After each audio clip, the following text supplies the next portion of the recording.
பிஸ்மில்லாஹிர்ரஹ்மானிர்ரஹீம். இந்த நிமிடம் இந்த நிகழ்ச்சியை பார்த்து கொண்டிருக்கும் அனைவருக்கும் அஸ்ஸலாமு அலைக்கும் வரஹ்மத்துல்லாஹி வபரகாத்துஹு. நாலேஜ் புக்ஸ் வழங்கும் அகமும் புறமும் நிகழ்ச்சியூடாக உங்களை சந்திப்பதில் மகிழ்ச்சி அடைகின்றோம். சங்கைமிகு மாதமான ரமதானில் இருந்து கொண்டிருக்கின்றோம். ரமதானுடைய மாலை நேரத்திலே ரமதானுடைய நோன்பை திறக்கின்ற இந்த தருவாயிலே அல் அமானிதம் ஒரு பொது கண்ணோட்டம் என்ற தலைப்பை எங்களுடன் கலந்துரையாடுவதற்காக கலையகம் வந்திருக்கிறார்கள். ஜாமியா நதிமியாவின் சிரேஷ்ட விரிவுரையாளரும் கல்வித்துறை பொறுப்பாளரும் தேசிய சூரா சபையின் பிரதி தலைவரும் நாடறிந்த பேச்சாளரும் தாவா பணியிலும் கல்வி பணியிலும் தன்னை முழுமையாக ஈடுபடுத்தி கொண்டிருப்பவருமான ஷேக் SHM ஃபதீல் அவர்கள் இங்கு வருகை தந்திருக்கிறார்கள். அஸ்ஸலாமு அலைக்கும் வரஹ்மத்துல்லாஹி வபரகாத்துஹு. ஷேக் அவர்களே. வலைக்கும் அஸ்ஸலாம் வரஹ்மத்துல்லாஹி வபரகாத்துஹு. இன்று நாங்கள் பேச எடுத்திருக்கின்ற கலந்துரையாட எடுத்திருக்கின்ற தலைப்பு அமானிதம் ஒரு பொது கண்ணோட்டம். அமானிதம் என்கின்ற அந்த குறிப்பிட்ட சொல் ஷரியா பரிபாஷையிலே எவ்வாறான ஒரு கருத்தை தருகிறது, அதே நேரம் பொது பரிபாஷையில் அதாவது பொதுமக்களிடத்தில் எவ்வாறான ஒரு பரிபாஷையில் பயன்படுத்தப்படுகிறது. உதாரணமாக அமானிதம் என்பது ஒரு குறிப்பிட்ட பொருளை ஒருவரிடம் கொடுக்கின்ற பொழுது அந்த குறிப்பிட்ட பொருளை பத்திரமாக பாதுகாப்பாக மீண்டும் குறித்த நபரிடம் ஒப்படைப்பதை அமானிதம் என்று நாங்கள் வழமையாக எங்களுடைய வழக்காட்டில் நாங்கள் பயன்படுத்தி வருகிறோம். அதே கருத்தில் தானா குர்ஆன் இந்த குறித்த அமானிதம் என்ற சொல்லை பயன்படுத்துகின்றது. அதே கருத்தில் தானா சுன்னாவிலும் குறித்த சொல் பயன்படுத்தப்பட்டு வருகின்றது என்ற அந்த சொல் சம்பந்தமான ஒரு விளக்கத்தை ஷேக் அவரிடமிருந்து நாங்கள் எதிர்பார்க்கிறோம். பிஸ்மில்லாஹிர்ரஹ்மானிர்ரஹீம். அல்ஹம்துலில்லாஹி ரப்பில் ஆலமீன். வஸ்ஸலாத்து வஸ்ஸலாமு அலா சீதினா முஹம்மதின் வ அலா ஆலிஹி வ அஸ்ஹாபிஹி அஜ்மஈன். அம்மா பஅத். உண்மையில் அல் குர்ஆன் இறக்கப்பட்ட ரமலானுடைய மாதத்திலே அல் குர்ஆனில் பொதிந்திருக்கின்ற போதனைகளை பற்றி நாம் பேசுவது மிகவும் பொருத்தமாக இருக்கும். அந்த வகையில் அல் குர்ஆனில் இருக்கின்ற மிக முக்கியமான ஒரு பேசு பொருள்தான் அமானிதம் என்ற அந்த சொல். அமானத் அல்லது அமானாத் என்று குர்ஆன் அதனை பயன்படுத்தி இருக்கிறது. உண்மையில் நீங்கள் சொன்னது போன்று எமது சமூகத்தின் பரிபாஷையில் அல்லது வழக்கத்திலே ஒரு பொருளை பத்திரமாக ஒருவரிடத்திலே ஒப்படைத்து அவர் மிகவும் கவனமாக அதனை மீளவும் ஒப்படைப்பதற்குத்தான் அமானத் என்று சொல்வார்கள். நம்பிக்கை நாணயமாக அந்த விஷயத்தில் நடந்து கொள்வது என்பது அர்த்தமாகும். ஆனால் அதற்கும் அமானத் என்று சொல்லப்படும். ஆனாலும் அவ்வாறான ஒரு குறுகிய கண்ணோட்டத்தில் அது பயன்படுத்தப்படுவதில்லை இஸ்லாத்தை பொறுத்தவரையில். நீங்கள் குர்ஆனை எடுத்து பார்த்தால் அமானத் என்ற சொல்லை அல்லாஹு தாலா ஒரு இடத்திலே இன்னா அரதுனல் அமானத்த அல சமாவாத்தி வல் அருள் வல் ஜிபால் ஃப அபைன ஐ யஹ்மில்னஹா, நாங்கள் அமானத்தை வானங்களின் மீதும் பூமியின் மீதும் மலைகளின் மீதும் எடுத்து காட்டினோம். அவை மறுத்து விட்டன, பயந்து விட்டன. ஆனால் மனிதன் அதனை சுமந்து கொண்டான் என்று குர்ஆனிலே அல்லாஹு தாலா சொல்கிறான். அப்படியாக இருந்தால் இந்த அமானத் என்ற அந்த சொல் நாம் வழக்கமாக பயன்படுத்துகின்ற கருத்தில் அல்லாமல் மிக விரிந்த ஒரு கருத்திலே பயன்படுத்தப்பட்டிருக்க வேண்டும் என்று நாங்கள் இங்கு புரிந்து கொள்கிறோம். அல்லாஹு தாலா அமானிதத்தை மலைகளுக்கு எடுத்து காட்டினான், வானங்களுக்கு எடுத்து காட்டினான், பூமிக்கு எடுத்து காட்டினான். ஆனால் அவை அவற்றை சுமக்க பயப்பட்டு விட்டன என்று சொன்னால் அது என்ன அமானிதம் என்பதுதான் மிக முக்கியம். உங்களுக்கு தெரியும், மனிதனை பொறுத்தவரையில் அவன் ஒரு விசேடமான ஒரு சிருஷ்டி. அவனுக்கு பகுத்தறிவு இருக்கிறது. அவன் உண்மையில் சிந்திக்கக்கூடிய ஆற்றல் உள்ளவன். அவன் சாதிக்கக்கூடிய திறமை உள்ளவன். அவனுக்கு ஏனைய மிருகங்களுக்கு வழங்கப்படாத பல சிறப்பம்சங்கள் வழங்கப்பட்டிருக்கின்றன. உடல் உறுப்புகள் மாத்திரமல்ல, அவனுக்கு சிந்திக்கின்ற ஆற்றல், புதிதாக எதனையும் உருவாக்குகின்ற ஆற்றல், சாதிக்கின்ற ஆற்றல் எல்லாம் அவனுக்கு வழங்கப்பட்டிருக்கிறது. எனவே அவன் இந்த பொறுப்புகளோடு இருக்கிறான். எனவே அமானத் என்றால் பொறுப்புகளை எடுத்து காட்டுவது, அதாவது பொறுப்புகளை சுமக்கக்கூடிய மனிதனுக்கு பொறுப்புகளை கொடுப்பது. இதுதான் உண்மையில் அந்த அமானத்துக்குரிய சரியான பொருள். உதாரணமாக மனிதனை நீங்கள் எடுத்துக்கொண்டால் அவனிடத்தில் பல வகையான அமானிதங்கள் வழங்கப்பட்டிருக்கின்றன. அமானிதம் என்றால் திருப்பி ஒப்படைக்க வேண்டிய அம்சங்கள். அவனுக்கு அறிவு கொடுக்கப்பட்டிருக்கிறது, பணம் கொடுக்கப்பட்டிருக்கிறது, அதிகாரம் கொடுக்கப்பட்டிருக்கிறது, செல்வாக்கு கொடுக்கப்பட்டிருக்கிறது, உடல் பலம் கொடுக்கப்பட்டிருக்கிறது. இவையெல்லாம் மிருகங்களுக்கு வழங்கப்பட்டிருக்கவில்லை.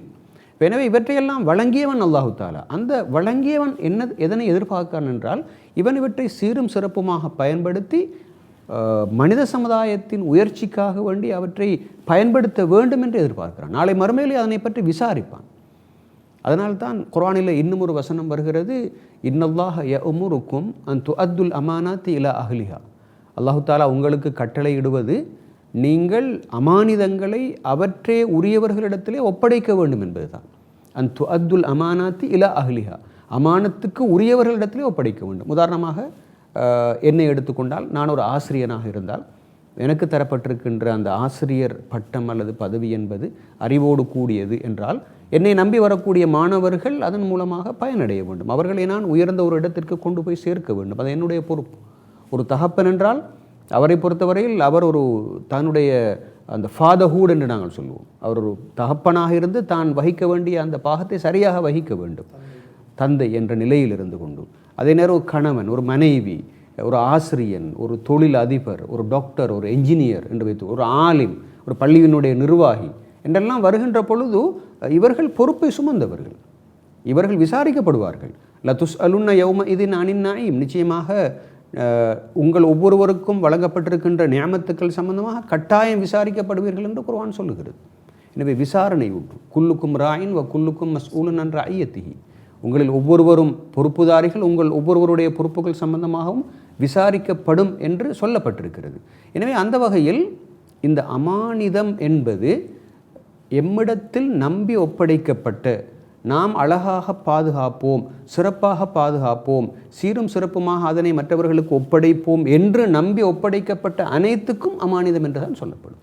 அது பதவியாக இருக்கலாம், பட்டமாக இருக்கலாம், பணமாக இருக்கலாம், அதிகாரமாக இருக்கலாம், சந்தர்ப்பங்கள், வாய்ப்புகள், வசதிகள் எல்லாம் அதனோடு தான் சம்பந்தப்படுகிறது. எனவே நான் நினைக்கின்றேன் இந்த அமானிதம் என்ற அந்த சொல் மிக விரிந்த ஒரு பொருளிலே பயன்படுத்தப்படுகிறது.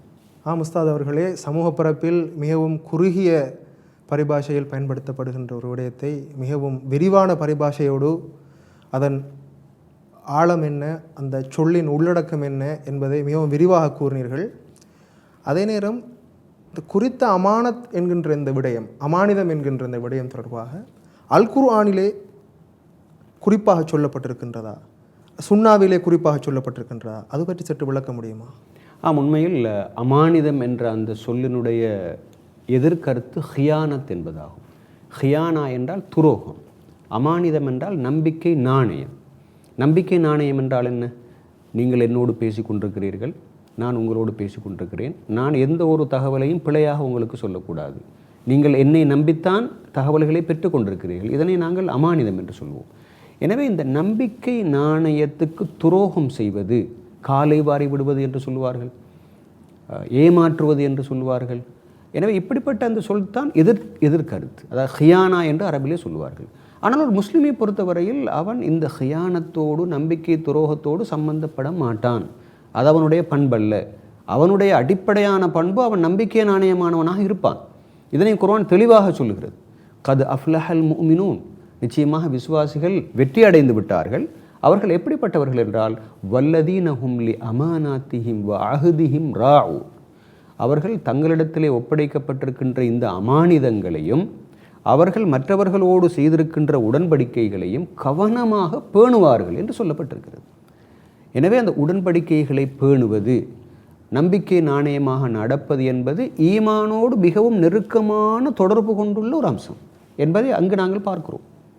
அதே நேரத்தில் குர்ஆனிலே அல்லாஹு தஆலா வல்லதீனஹும் லி அமானாத்திஹிம் வ அஹ்திஹிம் ராஊன் என்று சொல்லிவிட்டு வல்லதீனஹும் லி ஷஹாதாத்திஹிம், அவர்கள் தங்களுடைய சாட்சியங்களை அவர்கள் கவனமாக பேணுவார்கள், காயிமூன், அதிலே அவர்கள் நிலைத்திருப்பார்கள் என்று சொல்கிறார்.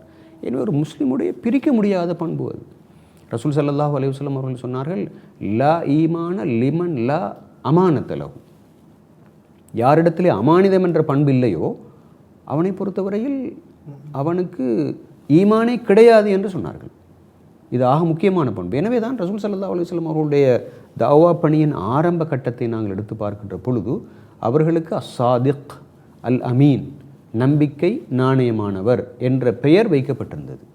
ஜிப்ரைல் அலைஹிஸ்ஸலாம் அவர்களை பற்றியும் குர்ஆன் பேசுகின்ற பொழுது அல் அமீன் என்று சொல்கிறது. அல் கவியுல் அமீன், நல்ல யூசுப் அலைஹிஸ்ஸலாம் அதாவது மூசா அலைஹிஸ்ஸலாம் அவர்களை பற்றி சொல்கின்ற பொழுதும் அல் கவியுல் அமீன், அவர்கள் நல்ல உடல் பலமுள்ள, அதே நேரத்தில் அவர் ஒரு நம்பிக்கை நாணயமானவராகவும் இருந்தார், நல்லவராகவும் இருந்தார். அதே நேரத்தில் சாதிக்கக்கூடிய நிலைமையிலும் அவர் காணப்பட்டார். எனவே ஒருவர் நல்ல வல்லவராக இருந்தால் மாத்திரம் போதாது, அவர் ஒரு நல்லவராகவும் இருக்க வேண்டும். ஒரு சாதிக்கக்கூடிய நிலைமையில் இருக்கின்றார், அதாவது தக்வா உள்ளவராக, கேள்வி கணக்குக்கு நான் உட்படுவேன் என்ற பயமுள்ளவராக அவர் இருக்க வேண்டும். எனவே குர்ஆனிலே இதற்கு வலியுறுத்தப்பட்டிருக்கிறது என்ற கருத்தை நாங்கள் இந்த இடத்திலே தெளிவாக சொல்ல விரும்புகிறோம். முஸ்தாத் அவர்களே, உண்மையில் அமானிதம் என்பது எவ்வளவு முக்கியமான, அதே நேரம் அல் குர்ஆனிலே எவ்வளவு ஆழமாக பேசப்பட்ட விடயம் என்பது தொடர்பாக நீங்கள் கூறியிருந்தீர்கள். யாரிடத்திலே அமானிதம் இல்லையோ அவரிடத்திலே ஈமானும் இல்லை என்கின்ற ஒரு விடயத்தை நீங்கள் கூறினீர்கள். இது எவ்வளவு ஆழமாக பார்க்கப்பட வேண்டிய விஷயம். அதே நேரம் இந்த குறித்த அமானிதத்தை சமூகத்தில் இருப்பவர்கள், அதற்கு பொறுப்பானவர்கள் நிறைவேற்றாத பொழுது சமூகத்திலே தோன்றுகின்ற விளைவுகள் என்ன, அதே நேரம் அந்த குறிப்பிட்ட பொறுப்பை, அந்த ரெஸ்பான்சிபிலிட்டியை யாரும் எடுத்து செய்யாத பொழுது சமூகத்தில் ஏற்படுகின்ற விளைவுகளோடு சேர்த்து மறுமையில் இதற்கான தண்டனைகள் எவ்வாறு அமையும் என்பது பற்றி சற்று கூற முடியுமா? உண்மையில் இஸ்லாத்தோடு பிரிக்க முடியாத ஒரு பண்பு தான் அமானிதம் என்பது. எப்படி ஒரு மனிதனிடத்திலே சகோதரத்துவம் என்ற பண்பு காணப்பட வேண்டுமோ, அதே நேரத்திலே பரோபகாரம் என்ற பண்பு காணப்படும் அஹ்லாக்குகளை பொறுத்தவரை, அதே போன்று அவனிடத்தில் இருக்க வேண்டிய ஒரு அடிப்படையான பண்பு தான் இந்த அமானத் என்பது. இந்த அமானத் என்பது அவனிடமிருந்து விடைபெற்று செல்லுகின்ற பொழுது அவன் ஒரு முஃமின் என்ற வட்டத்திலிருந்து வெளியே போகின்றான். உங்களுக்கு தெரியும், ரசூல் ஸல்லல்லாஹு அலைஹி வஸல்லம் அவர்கள் சொன்னார்கள், ஒரு முனாஃபிக் என்றால் ஒரு நயவஞ்சகனுடைய பண்புகள் 3. முதலாவது, பேசினால் பொய் பேசுவான், நம்பினால் துரோகம் செய்வான், வாக்களித்தால் மாறு செய்வான். இன்னும் ஒரு ஹதீஸ்லே வந்திருக்கிறது, வ இன் சாம வ ஸல்லா வ ஸஅம அன்னஹு முஸ்லிம். அவன் தொழுதாலும் நோன்பிருந்தாலும் தன்னை ஒரு முஸ்லிம் என்று நினைத்து கொண்டிருந்தாலும் அவன் ஒரு முனாஃபிக் தான் என்று சொன்னார்கள். எனவே தொழுதால் மாத்திரம் போதாது, நோன்பிருந்தால் மாத்திரம் போதாது, தன்னை ஒரு முஸ்லிம் என்று பிரகரணப்படுத்தினால் மாத்திரம் போதாது, அதனுடைய யதார்த்தத்தை நாங்கள் பார்க்க வேண்டும். அந்த வகையில் பார்க்கின்ற பொழுது துரோகம் செய்வது, ஏமாற்றுவது, கொடுத்த வாக்குறுதியை பேணாமல் இருப்பது என்பது ஒரு முஸ்லிமுடைய பண்பாக இருப்பதற்கான வாய்ப்பு இல்லை. ரசூல் ஸல்லல்லாஹு அலைஹி வஸல்லம் அவர்கள் இன்னும் ஒரு ஹதீஸிலே சொன்னார்கள், ஒரு மூமினை பொறுத்தவரையிலே அவனிடத்திலே பல்வேறுபட்ட இயல்பான பண்புகள் இருப்பதற்கான வாய்ப்பு இருக்கிறது. ஆனால் 2 பண்புகளை தவிர, முதலாவது ஏமாற்றுதல், 2வது பொய் சொல்லுதல். எனவே பொய் சொல்லுதல், ஏமாற்றுதல் என்ற பண்புகளோடு ஒரு மூமின் சம்பந்தப்பட்டவனாக இருக்க இயலாது. எனவே சில நேரங்களில் அதாவது ஏமாற்றுதல், துரோகம் செய்தல் என்ற இந்த பண்பு ஒரு மனிதனுடைய ஈமானை சாப்பிட்டு விடும், கரைத்து விடும், அதனை அரித்து விடும். அப்போது அவன் ஈமான் அற்ற ஒரு மனிதனாக மாறுவதற்கான வாய்ப்பு மிச்சம் அதிகமாக இருக்கிறது. அல்லாஹு தாலா குர்ஆனிலே சொல்கின்றான், யா அய்யுஹல்லதீன ஆமனு லா தஹூனுல்லாஹ வர்ரசூல் வ தஹூனு அமானாத்திக்கும். நீங்கள் அல்லாஹ்வுக்கு துரோகம் செய்யவும் வேண்டாம், ரசூலுக்கு துரோகம் செய்யவும் வேண்டாம், உங்களுடைய அமானிதங்களுக்கு துரோகம் செய்யவும் வேண்டாம். அமானிதங்களுக்கு துரோகம் செய்தல் நீங்கள் பார்க்கலாம். அரசியல்வாதிகளை பார்க்கிறீர்கள். அரசியல்வாதிகள் எப்படி பாராளுமன்றம் செல்கிறார்கள்? மக்கள் நம்பி அவருடைய வாக்குகளை கொடுக்கிறார்கள். எங்களுடைய குரலாக நீங்கள் ஒலிக்க வேண்டும், எங்களுடைய பிரச்சனைகளுக்கு நீங்கள் களம் அமைத்து தர வேண்டும், அவற்றை தீர்ப்பதற்கு நீங்கள் தைரியமாக இருந்து பேசி எங்களுடைய உரிமைகளை வென்று தர வேண்டும் என்ற நோக்கத்தோடு தானே கொடுக்கிறார்கள். அங்கு அந்த எதிர்பார்க்கையின் மீது மண் வீசப்படுகின்ற பொழுது அவர்கள் எவ்வளவு ஏமாற்றப்படுவார்கள், அவருடைய மனது எவ்வளவு பாதிக்கப்படும். சமூகத்திலே லஞ்சம், ஊழல், களவு, பொய் என்பன பரவுவதற்கு இந்த துரோகம் காரணமாக அமைகிறதா இல்லையா? எனவே மிக முக்கியமான விஷயம். அதே நேரத்தில் நாங்கள் மிக முக்கியமாக பார்க்கின்றோம், ரசூல் ஸல்லல்லாஹு அலைஹி வஸல்லம் அவர்கள் சொன்னார்கள், நாளை மறுமை நாளிலே ஒவ்வொரு துரோகிக்கும் பின்னாலும் ஒரு கொடி உயர்த்தப்படும், உயரமாக நாட்டப்படும். அவனுடைய துரோகத்தின் அளவுக்கு அது உயரமாக பறக்க விடப்படும்.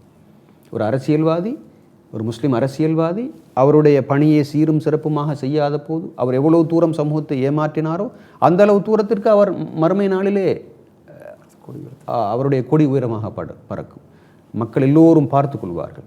வெளிப்படையில் இவர் ஒரு நல்லவராக காட்டிக்கொண்டாலும் சமூகத்தில் எவ்வளவு பெரிய துரோகம் செய்திருக்கிறார். ஒரு ஆலிம், அவரிடத்தில் இருந்து சமூகம் எதனை எதிர்பார்க்கிறது? அவர் சமூக பணியில், தாவா பணியில், கல்வி பணியில் ஈடுபட்டு இந்த சமூகத்தை நெறிப்படுத்த வேண்டும், ஒழுங்குபடுத்த வேண்டும் என்று சமூகம் எதிர்பார்க்கிறது. ஆனால் அவர் தன்னுடைய பட்டத்தை, பதவியை தன்னோடு மட்டும் குறுக்கிக் கொள்வாராக இருந்தால், சமூகம் அல்லல் படுகின்ற பொழுது அவர் களத்திலே இல்லை என்றால் நிச்சயமாக அது ஒரு துரோகமாக கருதப்படும். ஒரு சட்டத்துறை அறிஞரை எடுத்துக்கொண்டால், அவர் வழக்கறிஞராக இருக்கலாம் அல்லது ஒரு நீதிபதியாக இருக்கலாம். இப்படிப்பட்டவரிடமிருந்து சமூகம் எதனை எதிர்பார்க்கிறது? அவர் ஏன் பல்கலைக்கழகம் சென்றார்? ஏன் அவருக்காக லட்சக்கணக்கில் பணம் செலவழிக்கப்பட்டு அவர் சமூகத்தை நோக்கியே அனுப்பப்பட்டார் என்று சொன்னால் சமூகத்தில் இருக்கின்ற அநீதிகளை ஒழிப்பதற்கு அவருடைய சட்ட அறிவு பயன்பட வேண்டும் என்ற நோக்கத்தோடு தான். ஆனால் அவர் லஞ்சத்துக்கும் ஊழலுக்கும் உட்படுகிறார் என்றார். அவருடைய சட்ட அந்த அறிவை பயன்படுத்தி ஒரு உயர்ந்த இடத்திலே ஒரு கொளுத்த சீதனத்தோடு திருமணம் முடிப்பது தான் அவருடைய நோக்கமாக இருக்கும் என்று கண்டால் நிச்சயமாக அவர் ஒரு துரோகியாக இருக்கிறார். அவர் அதனை ஒரு கீழ்த்தரமான நோக்கங்களுக்காக அவனை பயன்படுத்தி இருக்கிறார். அவரிடமிருந்து எதிர்பார்ப்பது நொந்து போன சமூகத்தின் குரலாக நீங்கள் ஒலிக்க வேண்டும். நீங்கள் உங்களுடைய ஆங்கில அறிவை, உங்களுடைய சிங்கள அறிவை, சட்ட நுணுக்கங்களை பயன்படுத்தி இந்த சமூகத்தை கரை சேர்ப்பதற்கு நீங்கள் உழைக்க வேண்டும் என்பதுதான் அவரிடமிருந்து எதிர்பார்க்கப்படுகிறது. ஆனால் அதனை அந்த பணியை அவர் செய்யாமல் விடுகின்ற பொழுது ஒரு சமூகத்துக்கு செய்கின்ற துரோகம். அல்லாஹு தாலாவுடைய ரசூல் ஸல்லல்லாஹு அலைஹி வஸல்லம் அவர்கள் சொன்னார்கள், எந்த ஒரு அடியானும் அவனுக்கு ஒரு பொறுப்பு ஒப்படைக்கப்பட்டு அந்த பொறுப்பை அவன் மிகச் சரியாக நிறைவேற்றாத நிலையில் இந்த உலகத்தை விட்டும் அவன் பிரிந்து செல்வானாக இருந்தால் இல்லா ஹர்ரம் அல்லாஹு அலைஹில் ஜன்னா, அவனுக்கு அல்லாஹு தாலா சுவர்க்கத்தை ஹராமாக்குவான் என்று சொன்னார்கள். எனவே துரோகம் செய்துவிட்டு நம்பிக்கை நாணயமாக நடக்காமல் இருந்துவிட்டு இந்த உலகத்தை விட்டும் பிரிந்து போவது மிகப்பெரிய ஆபத்தானதாக மாறிவிடுகிறது. எனவே மறுமையிலும் தப்ப முடியாது. அந்த வகையில் பார்க்கின்ற பொழுது ஒரு முறை ரசூல் ஸல்லல்லாஹு அலைஹி வஸல்லம் அவர்களிடத்திலே அபூதர் அல் கிஃபாரி ரலியல்லாஹு அன்ஹு அவர்கள் வந்து ஒரு பொறுப்பை எதிர்பார்க்கிறார்கள். அலா தஸ்தாமிலூனி, என்னை ஒரு பொறுப்புக்கு நீங்கள் நியமிப்பதில்லையா என்று கேட்கிறார்கள். ரசூல் ஸல்லல்லாஹு அலைஹி வஸல்லம் அவர்கள் சொல்கிறார்கள், நீங்கள் ஒரு பலகீனராக இருக்கிறீர்கள், நீங்கள் கேட்டு வருகின்ற அந்த பதவி ஒரு அமானிதமாக இருக்குது. அமானிதம் என்ற சொல்லை பயன்படுத்தியிருக்கிறார்கள். யார் அதனை மிகச் சரியாக நிறைவேற்றவில்லையோ அவர்களுக்கு நாளை மறுமையிலே அது ஒரு இழிவை பெற்றுத்தரக்கூடியதாகவும் அதே நேரம் கைசேதத்தை பெற்றுத்தரக்கூடியதாகவும் அமையும் என்று சொன்னார்கள். அபூதர் அல் கிஃபாரி ரலியல்லாஹு அன்ஹு அவர்கள் மிகவும் ஈமானிலே ஆழமான ஒரு மனிதர். ஆனால் பதவியை வகிக்கக்கூடிய அளவுக்கு அவருக்கு தகுதி திராணி கிடையாது என்பதுதான் மிக முக்கியமான விஷயம். எனவே நாங்கள் பொறுப்புகளை ஒப்படைக்கின்ற பொழுதும் பொருத்தமானவர்களுக்குத்தானே ஒப்படைக்கிறோம் என்பதை பார்த்து ஒப்படைக்காத போது ஒப்படைத்தவர் குற்றவாளியாக மாறுகிறார் என்பதையும் நாங்கள் இங்கு விளங்கிக் கொள்ள முடியுமாக இருக்கிறது. கடைசியாக ஒரு ஹதீஸை இந்த இடத்தில் நான் ஞாபகப்படுத்த விரும்புகின்றேன். ரசூல் ஸல்லல்லாஹு அலைஹி வஸல்லம் அவர்கள் சொன்னார்கள், மறுமை நாளை எதிர்பாருங்கள், அமானிதம் வீணடிக்கப்பட்டால் என்று சொன்னார்கள். சஹாபாக்கள் கேட்கிறார்கள், அமானிதம் வீணடிக்கப்படுவது என்றால் என்ன என்று. அவர்கள் சொன்னார்கள், இதா உஸ்ஸிதல் அம்ரு இலா கைரி அஹ்லிஹி ஃபன்தலிர்ஸா, பொருத்தமற்றவர்களுக்கு பதவிகள் ஒப்படைக்கப்படுகின்ற பொழுது மறுமை நாளை எதிர்பாருங்கள் என்று சொன்னார்கள். ஒரு ஆழமான கருத்து. பொருத்தமற்றவர்கள் பதவிகளை சுமப்பது என்பது துரோகம். அப்போ அமானிதம் என்றால் என்ன? கடைசியாக சொல்கிறோம் என்றால் பதவிகள், பொறுப்புகள், அதாவது தொழில்கள், ஒப்படைக்கப்படுகின்ற பொறுப்புகள். எனவே இவற்றை சரியாக நிறைவேற்றுவது என்பது ஒரு ஈமானோடு சம்பந்தப்பட்ட ஒரு அடிப்படையான பண்பு என்பதை நாங்கள் இஸ்லாமிய கண்ணோட்டத்தில் விளங்கிக் கொள்ள வேண்டும். உஸ்தாத் அவர்களே, ஜஸாக்கமுல்லாஹ் ஹைரன். இந்த ரமலானுடைய மாதத்திலே அல் குர்ஆனோடு மிகவும் தொடர்புபட்ட ஒரு விடயமான அமானிதம் சம்பந்தமாக நிறைய விடயங்களை நீங்கள் எங்களுக்கு எடுத்து சொன்னீர்கள். அதன் மூலமாக நிறைய பல கருத்துக்களை நாங்கள் பெற்றுக்கொண்டோம். ஜஸாக்கமுல்லாஹ் ஹைரன். இத்துடன் இந்நிகழ்ச்சி நிறைவுக்கு வருகிறது. நாலேஜ் பாக்ஸ் வழங்கும் அகமும் புறமும் இன்னும் ஒரு நிகழ்ச்சியினூடாக உங்களை சந்திக்கும் வரை உங்களிடமிருந்து விடைபெறுகின்றோம். அஸ்ஸலாமு அலைக்கும் வரஹ்மத்துல்லாஹி வபரகாத்துஹு.